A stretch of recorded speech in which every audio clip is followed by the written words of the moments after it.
Welcome back, everyone, to the Alienware Analyst Desk. I am Kelly Link, and I am joined by Aggro and Demi. Guys, we have seen 3 placement matches so far, and we are on the last one, which is going to be Elevate versus Black Dragons. Excited. Excited is the only word that I can come up with for this set. I mean, every international game has had those moments where you think maybe they've got it. For the last one, it was just kind of in picks and bans, but I really feel like Black Dragons have a chance to make some plays here. Right. I think that Elevate is the one team that has a slower playstyle. They are not known for the 1-2 punch, for the shutout, play the early aggression, and snowball the game. I feel like Black Dragons gets a lot of chance to actually come into the game and play the long one. And guys, we want to thank you for joining us, and we don't want to just thank you, we want to give you stuff. So make sure that you are logged in chat and linking up your Twitch account, everyone. We have Twitch drops going on right now. You can watch for chances to win Smite skins, and it's the only way to get that Loki HRX skin. Think of all the BM opportunities with a Kappa global emote. Like, they whiff an ult on you, and you just stand there and hit them with the Kappa. That's good stuff. I love it. All right, well, enough of the Kappa. Let's get back into Elevate versus Black Dragons. Let's actually take a look at the bracket that we've seen today so far, the teams that are going to be forward. As expected, the international teams so far are going to be making it onto the knockout round tomorrow. Knockout round, Entity waiting for the loser of this match, Scylla versus Nocturnes. That's going to be a really good set, because I think Scylla and Nocturnes both had moments where you could see individual performances from someone from each of those teams. Yeah, I think this is as close as we get to a 50-50 matchup. That's right, and the loser of this is going to be going up against Entity. Elevate versus Black Dragons. Elevate, of course, like we were saying, you guys don't understand why they get so much slack.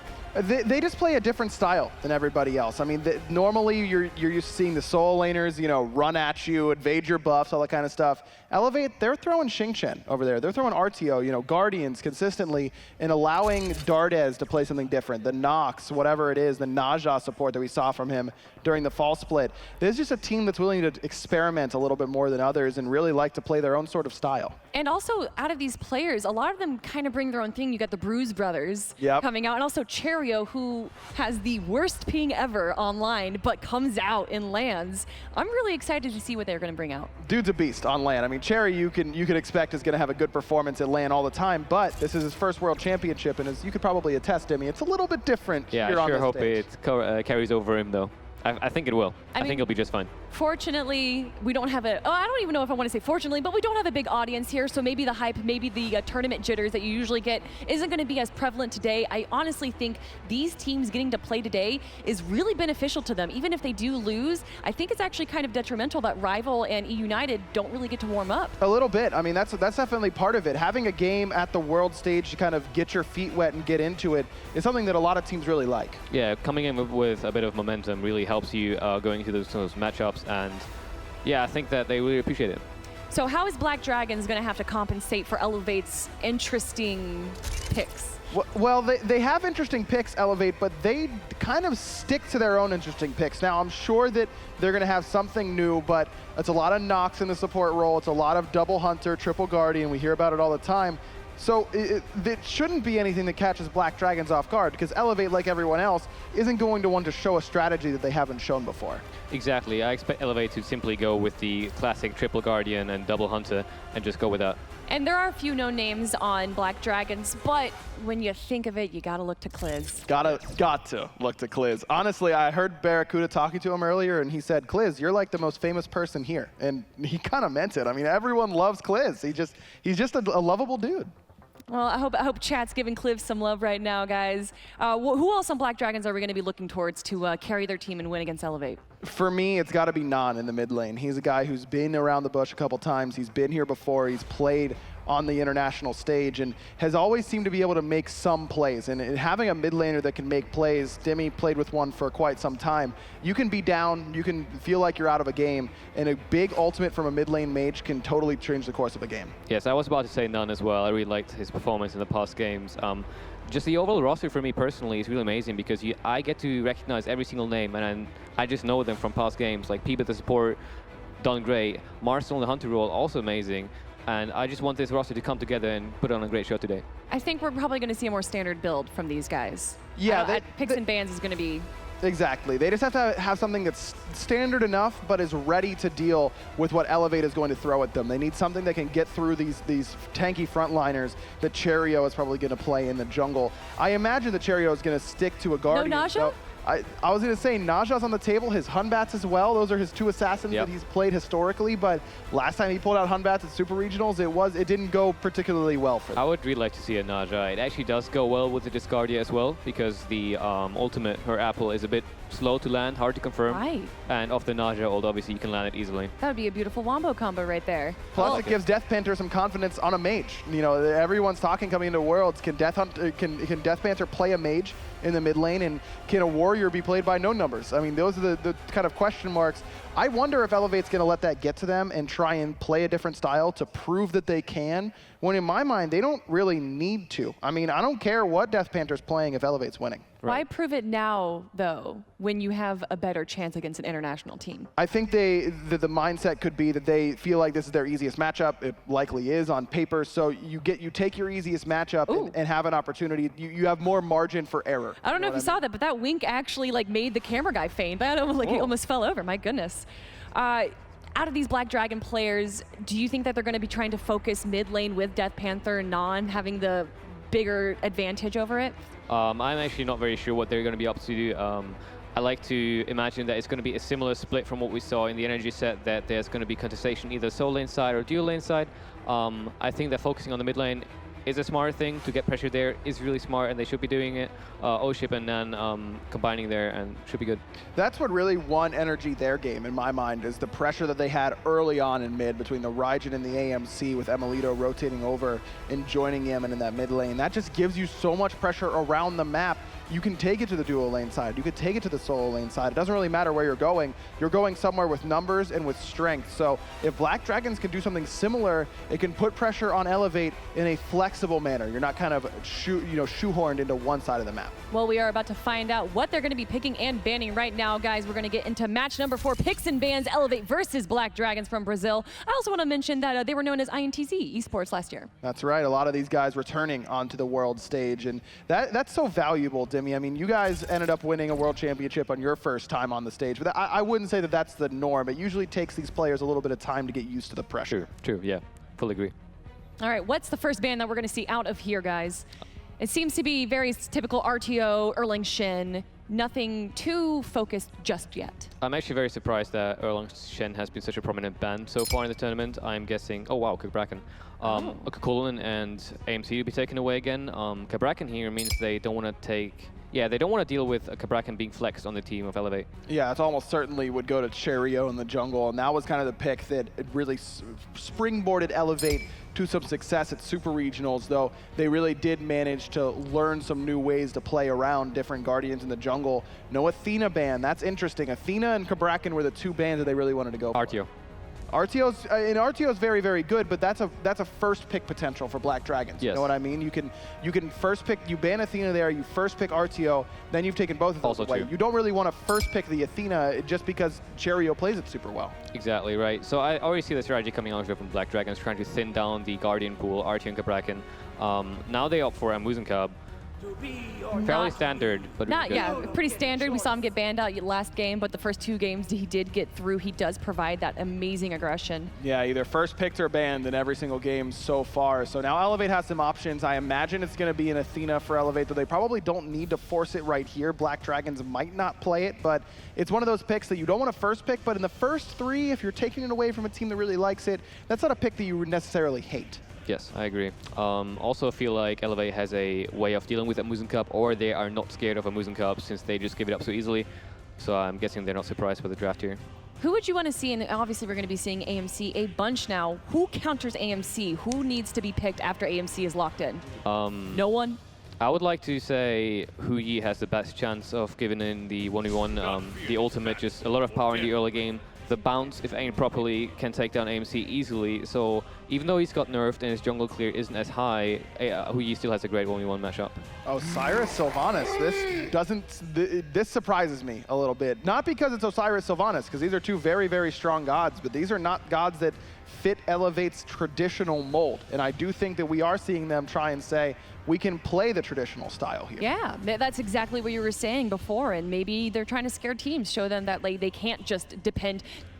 He can't just pick hell. And Sure, exactly. But Dimmy, I mean, if you're watching this, you have to play Elevate tomorrow or whatever if they win, and they play something like this, a standard style. Does that actually scare you, or are you still more focused on what they have done historically to get here? So speaking in competitive history, you are quite kind of surprised that they go for this kind of draft. Me, however, knowing known numbers and how he's grown up as a player, watching him in ranked every day, I am very well aware that he is just fine on Osiris, and he knows he's at what he's doing. All right, So that'll be Odin. good. Seems to be a pretty decent pick here. Definitely seems to be a high contention point. A lot of people are trying to ban him out as well. And Raijin, not a surprise there for mid lane. I really like this Odin pick here, Dimmy. Odin works well against Sylvanus. Hopefully they can capitalize. Yeah, and just as strong in general, Aurora was saying that he thinks that Odin is very strong, even when you have gods that can get out of the Odin cage, like Hou-Yi can, and this is a good pick, and this is likely for DeathPanter in the mid lane. I mean, Yes, even signature with god. This is his best god for my money. Like I've said, he does match up fairly well against a Muzen Cub, so it could also go to Jermain. Good. However, should be on DeathPanter thanks to how good he actually is in that character. Right, right. Well, what do you think that they're going to then pick for their hunter role? Could be, I mean, Ullr being banned, that was kind of Jermain's pocket selection during Super Regionals before the buffs for Ullr, so not going to be able to go for that, obviously banned. What Could be about Hachiman. Ram? Yes. Ram and his laugh. Rama is a signature god for Jermain, actually. He is, well, known for his Rama plays, for his really great snipes, and he loves the character, so I wouldn't mind seeing it here. Do you have to lock in Ram and his laugh? Yeah, or you does have it to laugh while locking him in at the same time. Oh, and there's the ban. What? Wow, they thought about Do it. they have their headset What? off? Are they Do listening to They might. I like Okay, it. we It's should- smart. Okay. Hachiman's still open, though. Could be an option here. They should ban it out, though, as well. I'm really excited about this Raijin selection in the mid lane for Nann. We talked about him being the signature guy for Black Dragons as far as on the battlefield. And Raijin is proven to be pretty strong again. 2-0 today, but picked by the two better teams in their respective matchups. So this is a god that we expected to see a lot of coming into this tournament for a reason. Early push pressure is phenomenal. His mid game is excellent. His late game is excellent. Safe, good damage from a distance. He just does it all. Right, exactly. Raijin also, you brought up the question earlier, can DeathPanter play mages? Raijin is one of the mages we've seen DeathPanter play. Now they're stacking away and limits the options from Elevate a tiny bit. All right, we see a Xing Chen ban. Lots of control there, not a surprise. Who is the last ban going to come out from Black Dragons? Another hunter, I'm guessing Hachiman? Yeah, Hachiman's the first one to my mind. Hachiman works so well just as a solo hunter. He's an excellent character, but when you stack him with another hunter and give that attack speed boost to someone like Hou-Yi in the mid lane with your Heavenly Banner, it makes him that much more potent. If I'm Black Dragons and I'm looking to focus out Jermain, I think it's got to be Hachiman, but Yes. they might be thinking that they're okay with Jermain taking Hachiman because of the fact that he doesn't have a leap to get out of the cage. Maybe they ban something a little bit more aggressive, like an on her that could try and take advantage Athena, of. wow. Oh, well, you guys were talking about Athena earlier. Love it. The jungler has not been picked for Elevate yet, unless it is Osiris jungle. That means that the Athena, which could have been for Cherryo, is no longer on the table. So are we going to see a Naja, or do you think they're going to go tanky? Ah, the Hachiman like you were talking about. Yeah, I don't think that Elevate has to show anything right now. This gives them the option. They know they want Hachiman in the duo lane, and they don't have to worry about the rest of the composition for Black Dragons. This allows Cherryo to really see the entirety of the composition for Black Dragons. We always seem to talk about solo laners wanting last pick in order to get their best possible lane matchup, but for my money, I really think that last picking your jungler is one of the more advantageous positions to put yourself in. Yeah, it's definitely a smart choice. Picking the solo laner last in general has been a thing that kind of went away throughout the season, where you kind of just want to guarantee you have pressure in the solo lane so you don't lose as much. And yeah, the Osiris pick just speaks volumes. Well, what about oShip? Do you think that he hasn't picked a jungle yet either? It's not going to be Odin, is it? It might be. It might be Could Odin? It's a flex Okay. pick. Then who would- I think that Odin is probably the best possible jungler right now for oShip. He can build Brawler's beat stick without losing too much. Without losing too much. Can apply that anti-heal. Doesn't even need the anti-heal if he doesn't want to because of the Odin cage. It just allows him to follow Dardez around. But what does on that PIBE go? Sylvanus. They picked a Sylvanus. They banned his his Fafnir. What does he go here? Geb. Geb? Oh, there it is. Well, that's quite... He said it just before it started getting highlighted. I promise. enough. I'll give you props there, Dimmy. I'm actually surprised, just speaking by comparison to the other picks and bans, how long this has taken. Yeah. Just means how much thought both teams are putting into picks and bans here. Wow, the first time that we're going to be seeing Erlang Shen. Erlang Shen does come through, which means Odin should be in the jungle. And Yeah. Ymir, the final selection for Elevate, What? For me? Here it Did is. they know? exclusively for you. Oh This my is- gosh. But what, didn't you say something about an Ymir pick earlier? I did say that Ymir, if played at all, played by Cherryo in the jungle, has been one of the Guardians that he is known to not perform just as well as other Guardians. I think his last performance being 0 and 9, but not to take away from his skill, I'm pretty sure he'll make it work. Okay, so this, you don't think that throws a wrench in their picks right now? No, I think they'll deal with it. I like the draft from Elevate. It's very reminiscent of what they've done during Super Regionals. Instead of having a low-pressure Guardian in the solo lane, they've swapped it out for a high-pressure Warrior. And Ymir brings the most pressure out of any Guardian in the jungle. I think that this Oh, composition that works blink well together. freeze, what are you going to do to it? And especially with that ultimate follow-up, and then you just wall them off if they try and run away. It is going to be an awesome match, guys. Do you like Ymir a little bit, Kelly? Just a little bit. Just a little bit. And I am really excited for this game, guys. It is game 4, the final game of today for the placement matches. It is Elevate versus Black Dragons. Take it away, casters. Thanks a lot, Kelly. Tom Battinger standing here next to the best of tacos. And we've got our 4th and final placement match here. Really excited, though I don't think I'm as excited as Kelly, about that Ymir. I love the Ymir selection because that's just traditional Cherryo. He's a guy that loves defaulting to the Guardians. But more importantly, I am ecstatic for this Black Dragons draft because this is probably my favorite international draft of what we've seen here today. Yeah, I mean, Black Dragons, this is a team that if you've been coming to HRX, if you've been watching us, you know these names, which is cool because we've seen this international scene sort of come and chug along and grow. Kliz, oShip, Nann, PIBE, MarcelZ, these guys, we know them. We can talk about what they do. We've seen them time and time again and just have watched them grow throughout the years. So seeing this pick and ban phase be very intelligent, not surprised.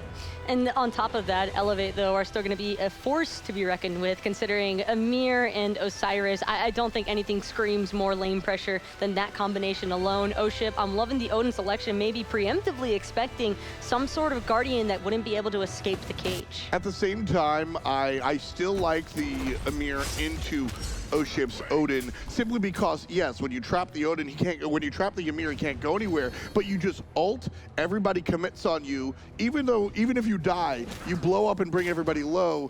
Black Dragons have used a bunch of their ultimates, elevate, collapse, and continue the team fight 4-on-5 and find the victory. And already it seems as though both sides are actually just trading their parts of the map and invades all across the board, but of course not going to really affect either side so far, considering that they're getting the same buffs.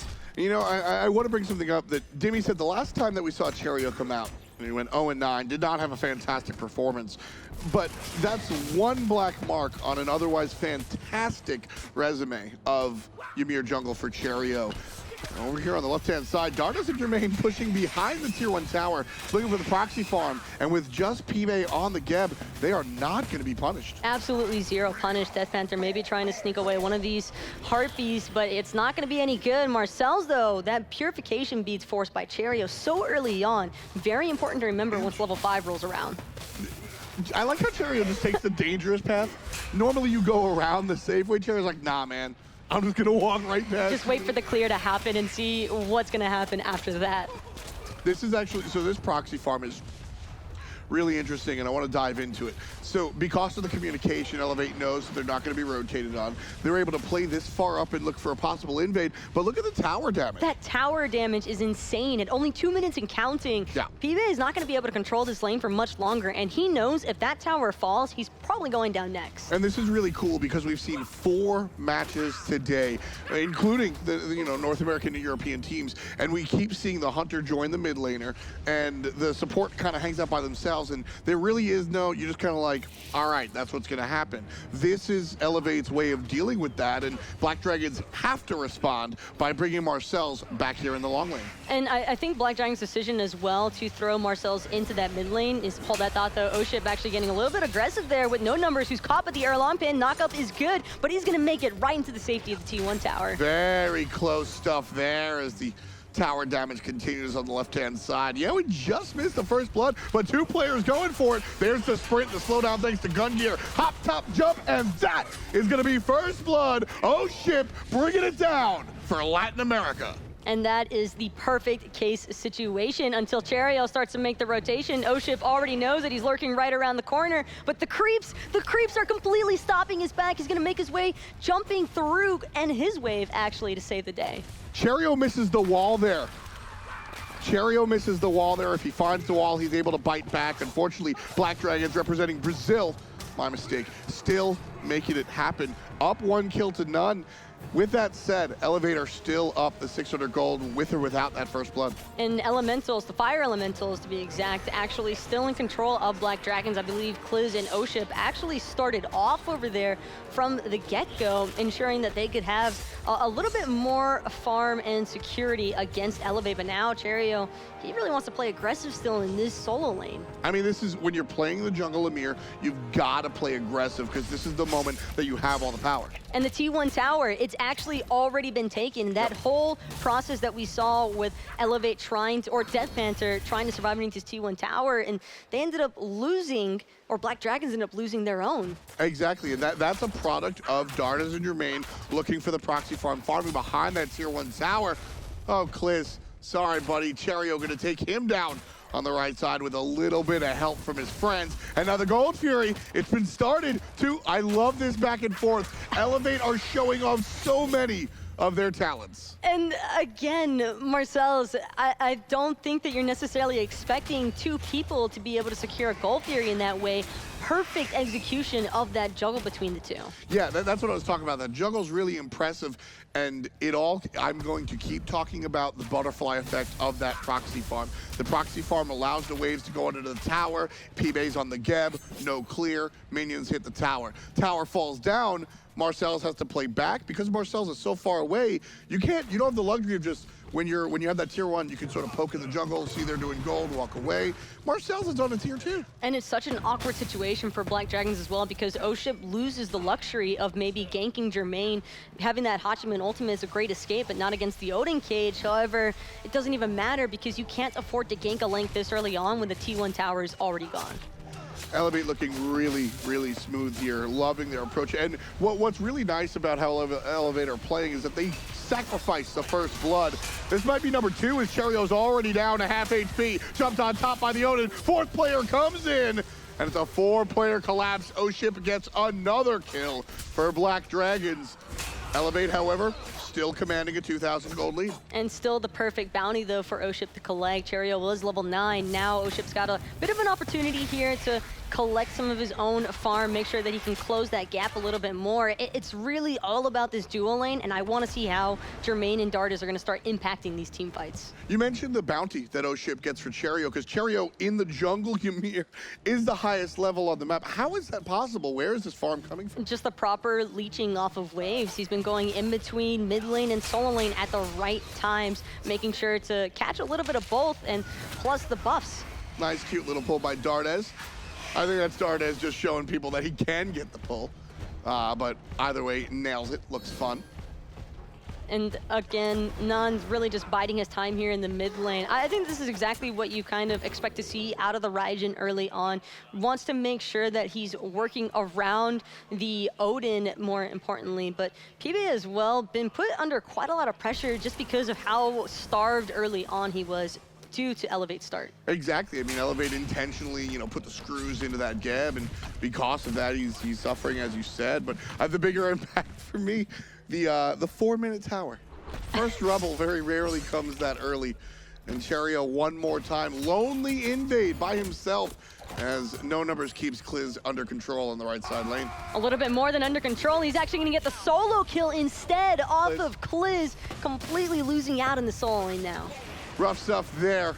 Elevate tie the game 2-2, although they're significantly ahead as far as gold is concerned. One more ring by oShip, bringing Jermain again down to half HP, forcing out the ultimate. Here comes Raijin, bang, bang, bang! And Nann gets the solo and the kill. Jermain falls down. It's 3 for Black Dragons. Ooh, but that mark and the Suns just off the mark. The wall, however, was not. MarcelZ absolutely trapped into that shards of ice. Love the positioning coming out from Cherryo, ensuring that there is no way out. You want to walk north towards Chaos Phase, you want to work west towards duo lane. Either way, you're getting hit by that Cherryo ultimate, bang, and Elevate answer right on back. That's just classic Elevate. You take our Hunter, we'll make sure to take out yours as well. The immediate target focus onto MarcelZ, and to be fair, it is an Muzen cop. He doesn't exactly have that many places to go, but Cherryo is by far his worst nightmare on the map right now. I mean, definitely. The Ymir does fantastic stuff against the AMC. Freeze wall with no leap available. You know, AMC is just kind of gonna get stuck there, building now into the lifesteal that he didn't have. As we see the AMC go on, he'll be able to fight more into those scenarios, but right now, kind of just a sit and duck. And both Hunters for Elevate opting for that Devourer's Gauntlet option. Sometimes in the mid lane for a Hunter role, you can afford to go the Transcendence just because you want that sustain from the mana, but on other occasions, you kind of can't pass up just how great of an item Devourer's Gauntlets can be when it comes to those objectives. And for a team like Elevate, that's all they've got in mind. Exactly, Elevate, you know, mind on the money. The farm from these guys, fantastic. As I said, they did not get first blood, and we're still ahead by 600 to 1,000 gold. Right now, find themselves up 3,000, and they're going to extend that even more so. And it's crazy because the scoreboard is generally pretty even. I mean, it's 3-3. The only difference is that Elevate just allotted so much pressure for themselves by eliminating that T1 tower super early. There's just not really a whole lot that Black Dragons can do to compensate at that point. So they're kind of just trying to make up for it later on with rotations. Ooh, Kliz gets scared, pop sprint early. No numbers with a lot of pressure here on the solo side. Cherryo looking just to increase that pressure as well.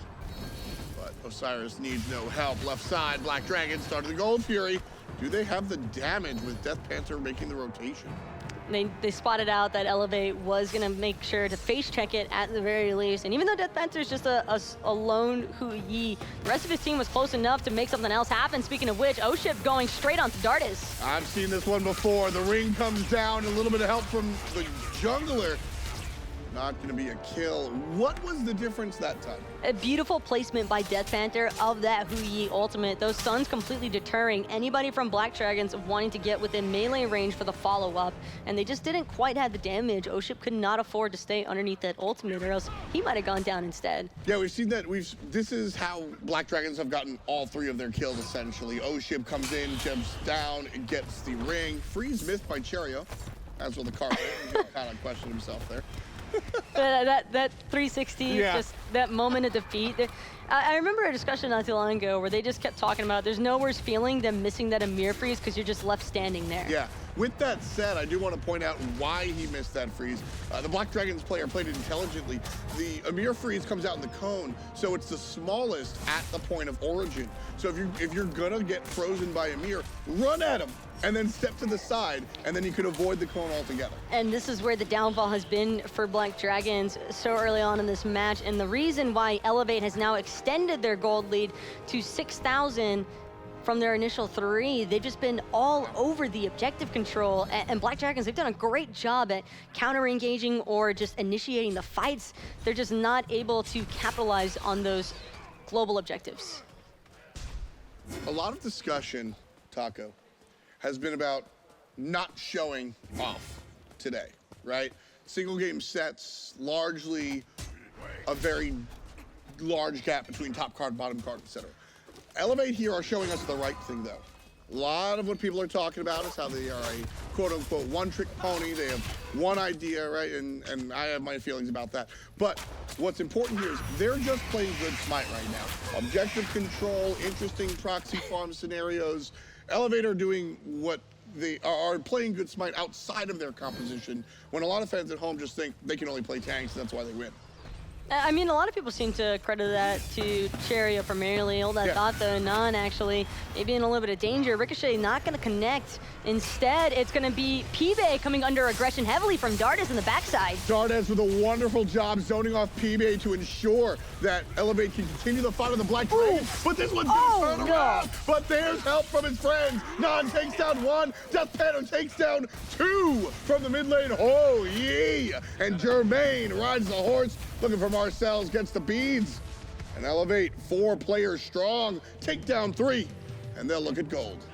Every single time you can see a terrible situation about to unfold, and that's just the moment of regret for Black Dragons. Once all 3 of them get caught up in that Sylvanus ultimate, beautifully timed by Dardez as well. Doesn't do it when he sees his jungler initially in danger. Could have potentially even saved Cherryo's life had he brought it out a little bit sooner, although he might have been slightly out of range. It's just the timing alongside of that Hui ultimate destroying Black Dragons. I just love Dardez's play there. His team is fighting alongside by those mid Harpies, and Dardez goes to the left side, and he's just dealing with PIBE.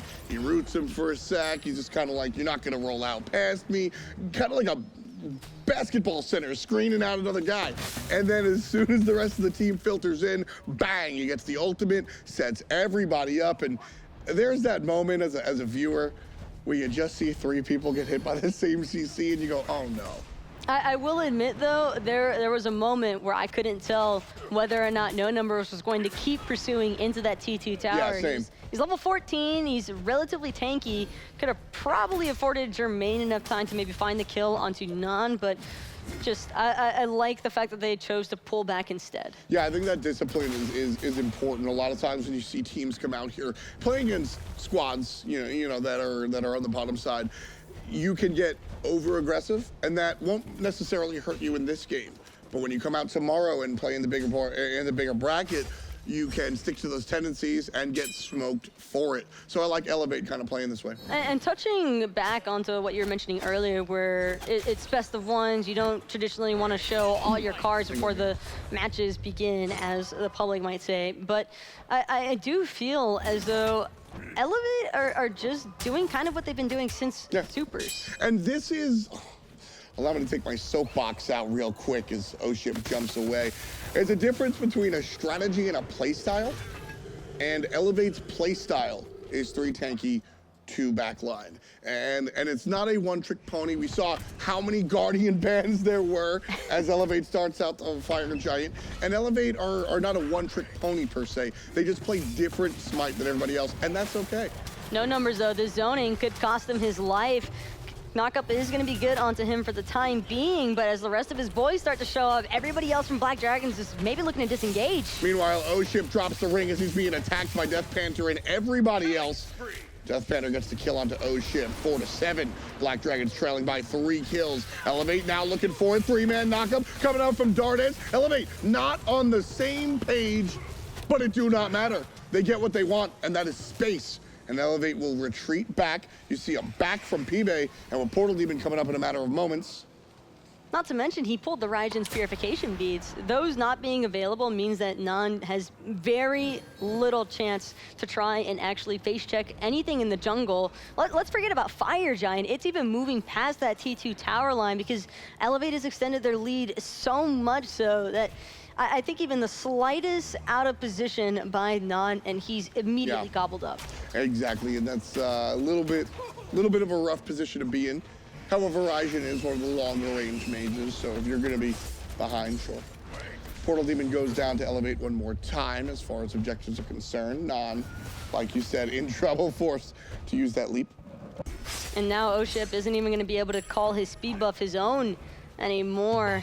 It's been a couple of times where Elevate has hovered around that buff looking for the invades, but it's just rough stuff for Black Dragons. Every single time you think that there's some spark of hope for them to maneuver their way into a great position for teamfight, it just crumbles. Yeah, and a full give up here from Black Dragons as far as the Fire Giant is concerned. They know that Elevate are going for it and no chance or desire to really defend it. But here's the thing. Okay, they're grouping up to push mid lane, and you can see the split push coming up from left. I was going to complain. I was going to say, if you're not going to get Fire Giant, get something else. But that's the strategy. Black Dragons realize they can't fight head-on-head, relinquish the Fire Giant, and then look to push towers elsewhere. I still love the decision, though, by Black Dragons, just giving that respect up to Elevate. Speaking of which, maybe looking for a Cherryo who might be slightly out of position. And it's just defensive all the way, but still mildly aggressive.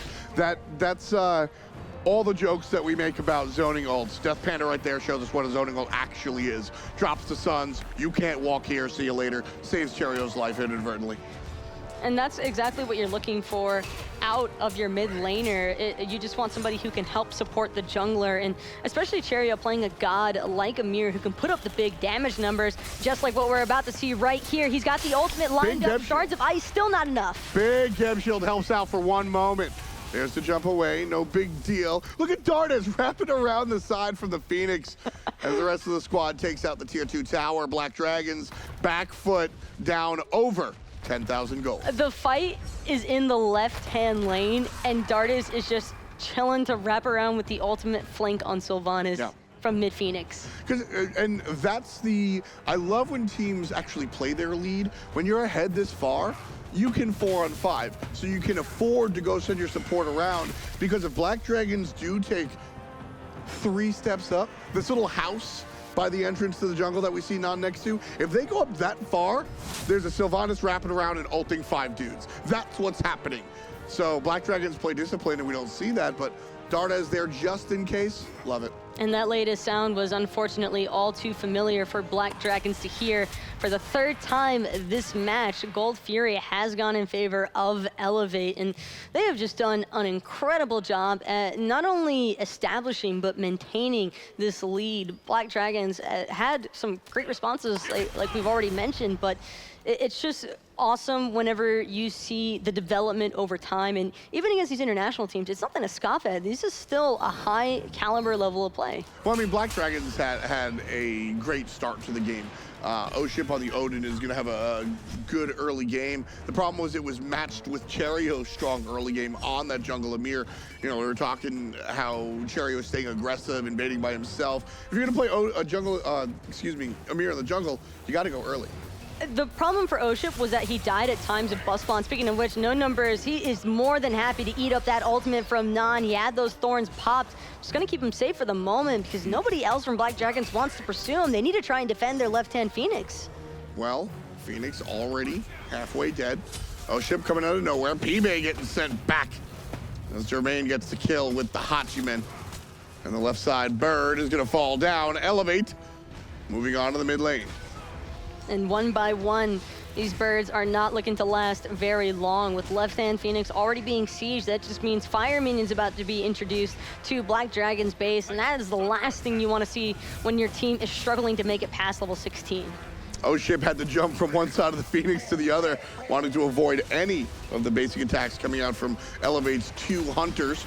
Right side bird as Elevate move across the map, typewriter style. Here's the initiation coming out from Black Dragons. oShip drops the rings and DeathPanter drops the suns. Looking at the way of Black Dragons, however, they're able to do a ton of damage to no numbers, but he's level 19 Osiris. It's not enough. This poke potential, though, from Elevate is absolutely absurd. Everyone from Black Dragons is running into the fountain as many times as possible, but yet they're coming back immediately getting half-healthed. Yeah, just, I mean, damage out of what Elevate have been able to do. All of their players bringing the damage, even the tanky ones. One thing that we haven't really touched too much on, though, since the start of the match is this Odin pick.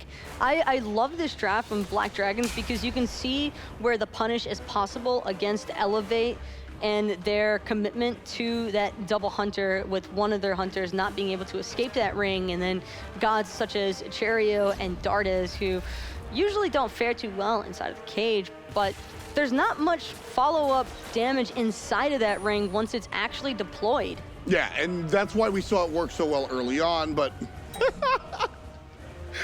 had trouble making it work later on. Cherryo messing with his own squad, putting the wall in front of the portal. I love these guys. It's a shame that he's not Giannis, because you can actually portal that in your base and it'll force you through the wall instead of letting you go through the portal. You know what? Cherryo would play the Jungle Giannis. I can see him doing it. He would 100% do that to his team as well. Let's be real here. Well, I mean, and you know, jokes aside, these Elevate guys have been through a lot, and you know, we take a look at formerly Cyclone GG, now Rival, right? And their whole thing is they stuck together forever. Elevate, not the same thing. We've seen Dardez and Jermain stick together, but the team has had some changes. But Elevate, this is the positive side of roster changes. They found what works, and these guys love to play together. And now, 22 minutes in at Worlds, they're crushing it. And we've seen this a lot already from the NA and EU teams that have played this fast pace of ending the game as soon as possible. No numbers, though. He might actually end up falling down here to Nann. Nann with the damage out of the mid lane. Raijin takes down No Numbers. Sit down for 50 seconds. But Kliz is going to be answered by Jermain, so no solo laners. 4v4. oShip in trouble. Gets a little bit of help from PIBE. And Jermain, he still has his ultimate ready to go just in case. All 3 Phoenixes down left-hand side due to respawn in about a minute here, but I'm not sure Elevate even wants to wait that long. They're trying to take this lead and head straight into the Titan room. They got Fireman is tipping in, and don't forget, they're up 20,000 gold. Elevate trying to be careful a little bit here. They want to play the lead, but they don't want to let that lead play them. It is technically the 4v4 situation, but with Kliz respawning at the same time as No Numbers, the main difference being Kliz actually spawns right inside of that base. Exactly. No Numbers has to come all the way here. And I think if you look at Jermain, you're going to get a sneak peek at what's going to happen. Elevate looking for the retreat. It will most likely be Elevate kind of just biding their time until they're regrouped again with No Numbers. And hopefully this time No Numbers doesn't end up falling as early as he did the last time, because I think that Elevate really want to close this match out for the day. If No Numbers is there, Elevate can just tank the Titan and probably take the game, no problem. So Elevate are going to wait for their jungler, or excuse me, their solo lane, who's getting a speed buff. Right now, the rest of Elevate will look towards the left side. Phoenix, 4 versus 5. Sometimes you really need that speed buff. If there is a speed buff open on the map, there's not a chance in hell your team is ever going to be fully grouped, because somebody's going for that. Big wall, bigger freeze. Here's help from Kliz. Knockup's going to be strong, but there's the ring from oShip. And it's going to get Cherryo and Jermain stuck. And there's the damage out of Nann. No Numbers finds him on the back end, however, and Nann's going to be chased out. Underneath the left side, Phoenix. Jermain puts Nann in the ground. One more is going to be chased down. Kliz, big damage, and No Numbers zones him. Doesn't need the kill, gets the burn. That's the objective. DeathPanter takes down Kliz, and it's all about the Titan. There's more than enough creeps coming in soon for Elevate to try and close it out. oShip just trying to get away from Jermain. Jermain, he's more interested in the kill than he is in the Titan, because he knows he's got the rest of his team to take care of that one. 15-9-0. Black Dragon's gonna fall down to Elevate. And I think Elevate was one of the larger questions here, Taco. A lot of people were saying they only have one way to play, and will it survive? Well, they stuck to their tanky jungle, and that's not an issue.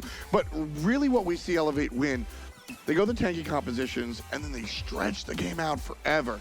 Here we see them bring out the tanky composition, but still win early. If it's not broke, don't fix it. That seems to be the motto here for Elevate, or at least it is for today. And huge congratulations to that team for at least securing themselves to their quarter match. Absolutely. I love how you said it. If it ain't broke, don't fix it. Elevate and Cherryo stick to their game plan. Let's break it down with Kelly on the desk. So I think we can say that they won because of Ymir, right? Obviously. Yeah. No, that was all Ymir. Sure. If that's what you want to go with, Kelly, I'm not going to take it from you. In reality, though, it actually, at first glance, looked like a kind of even game until you saw that all the Black Dragon's towers were gone and their gold was severely different. And that's what Double Hunter does. It just takes your towers very quickly. It takes your objectives very quickly. And Elevate just really seemed to come prepared for this game. Yeah, it's a really stark contrast from what we saw from Obey, where they win the game through kills and through snowball. Obviously, Elevate snowballs as well, but they win the game through just grouping up, getting the towers with a double hunter, destroying objectives. Easy. I also love the play to get that early Gold Fury. I mean, between two ranged characters, you see that a decent amount, learning how to tank the Gold Fury from a distance to not really take any damage and also not reset the health bar. I don't think we've seen that between a Hunter and a Sylvanus alone, though. I think that's the first time that we've seen just the dual lane Sylvanus Hunter kind of solo it that early on. Yeah, I like that they went for it, though. It's Worlds after all, and you might not want to try that. It's like, just farm instead. Just keep it easy. But they went for the gold feed, juggle it perfectly, and it paid off.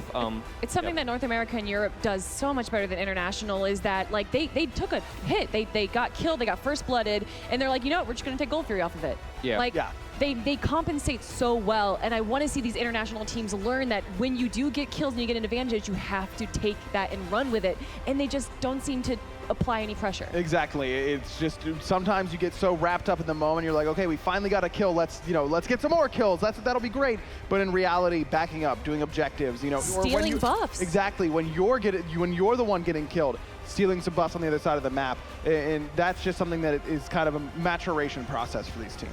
We got DeathPanter here mid on Hu Yi doing kind of weak damage, actually. He actually did a lot of work. It was a very slow-paced game, but DeathPanter, this is his signature god, had a really good ultimate. It might be this fight where Sylvanus is finding a triple knockup into the triple freeze onto the Suns here with the ricochet coming through. Just perfect placement.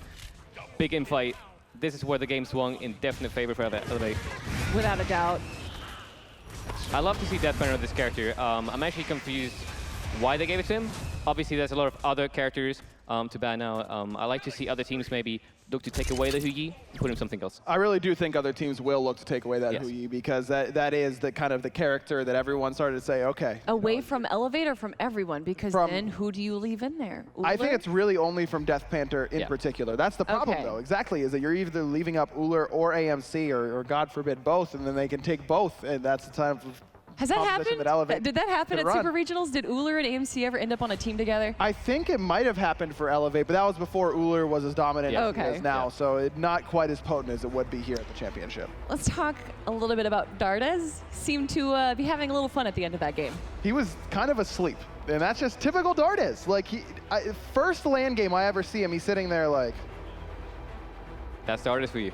He loves it. Is that the mentality that they're going to have, though, going up against Obey, which they will be doing on Friday? For Dardez? Probably. Yes, if you ask me at Dardez, that is going to be the way it is, and I love him for that. But are we just going to see a repeat from regionals, where it seems like Obey is going to lose, Elevate's going to take it with this new comp? Oh, wait. They get squashed last 2 games. This is a matchup that I think that Elevate kind of got the short end of the stick, because I really feel like it just based off the Super Regionals performances, Obey was the only team that seemed to adjust quickly to what Elevate was doing, and were able to combat that. And then to have to face them in this early stage, it's kind of unfortunate for Elevate. They probably would have rather seen just about any other team than Obey. It's going to be an intense matchup to really test if this, so to say, one-trick pony can really face the adaptation from Obey. I think they've proven, though, time and time again, that they're not a one-trick pony. They can do the standard build like we just saw them go. Sure. Guys, we got a bracket to look at for tomorrow. We are going to be doing the knockout round, so we're going to have 2 teams going home. It's going to be 2 of the international teams there. We got Entity Gaming versus Black Dragons, and then Scylla Esports versus Nocturne Gaming. We don't have to do full predictions, but do you guys see these games going confidently anyway? Yeah, I think that these are going to be 2 really, really good sets. I think this is the best. Entity and Black Dragons seem to struggle a little bit more, and Nocturnes and Scylla seem to have a little bit of a better footing on the meta. So we get to match up against kind of the same tier, it seems, just based off of what we saw from them today. But one of these, or both of these teams are going to have to go up against the #1 seeded teams from NA and EU. So it looks good when you win that knockout match, but then, oh no. Exactly. We did it, and we get to play EU United. But they get to play again, which is probably what these teams want more than anything, is another opportunity to go up on stage and to prove to everyone that, like, look, we're here for a reason. Absolutely. I mean, just getting games underneath your belt is so important on the world stage. I agree. The more experience you can gather, the better. Guys, tomorrow is going to be an intense day. We have this keynote planned out for you all, as you can see on the schedule right here. We're going to be starting the stream at 9:15 a.m. for the red carpet. The stream does start at 9 a.m., so if you just want to jump in, start chatting with everyone. But we got the hi-rez Studios 2018 keynote going on. And then, of course, after that, we have the Mixer pre-game show. I believe it's going to be me, Hindu Man, and Golden Boy talking about what we're going to be expecting and seeing here at the event. You have to work with Hindu Man? I'm really glad he's not here. I know. Like, I thought that was the whole point, is that we would keep him back there and you could be up here. Oh, of course. And then after that, we got the Smite World Knockouts and the semifinals for the Smite Console League. It's going to be, I'm actually really excited for those console games. They always end up having great sets. I mean, their fall finals was one of the most memorable lands that I can think of outside of Worlds, and I'm sure that they're going to deliver for their semifinals. Guys, thank you for joining me here on the Alienware Analyst Desk. And of course, chat, thank you guys for joining us here. This is day 1 of HRX 2018, powered by INAP. And of course, we're here for the Smite World Championship Season 4. Please join us tomorrow starting at 9 a.m., everyone. We'll see you next time.